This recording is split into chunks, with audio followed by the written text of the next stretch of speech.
Ya, jadi Om Swastiastu, terima kasih Dek. Jadi target daripada pelatihan pekerti namanya, jadi pelatihan keterampilan dasar instruksional. Itu adalah pelatihan bagi para dosen muda, karena dosen yang baru kita angkat atau dosen muda itu tidak berasal dari institusi atau perguruan tinggi kejuruan, sehingga umumnya mereka kurang paham atau kurang memahami bagaimana teknik untuk mengajar sehingga mahasiswanya paham seperti apa yang diharapkan.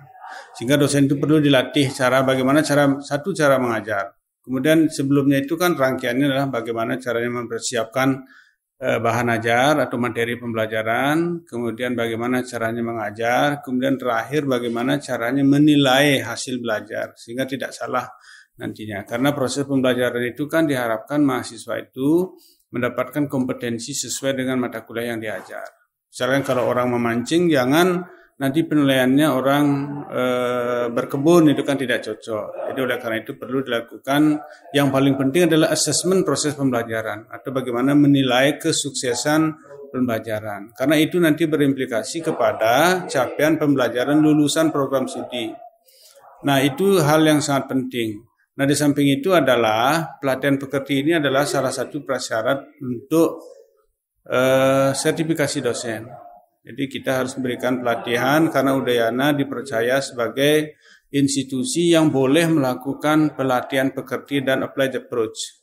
Karena institusi yang diperbolehkan untuk memberikan sertifikat pelatihan yang nanti bisa diakui oleh kementerian. Yang pertama.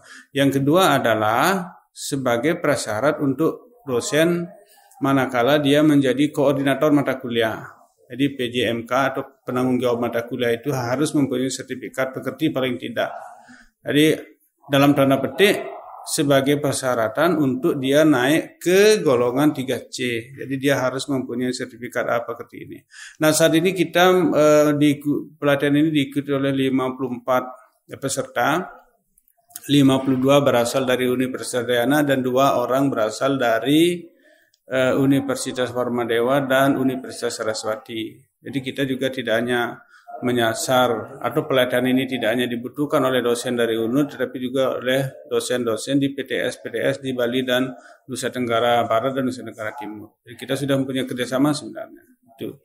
Nah, kemudian yang terakhir adalah materi pelatihan ini dimulai dari filosofi pendidikan di UNUD kan. Kalau dosen UNUD kan mereka harus tahu apa filosofi pendidikan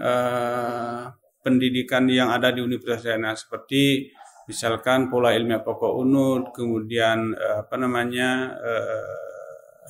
logo UNUD, kemudian moto UNUD ya, Kita Kining Sewa Kegunawidi dan lain sebagainya. Setelah itu baru menuju ke bagaimana proses pembelajaran itu terstandarisasi yang diatur di dalam Standar Nasional Pendidikan Tinggi.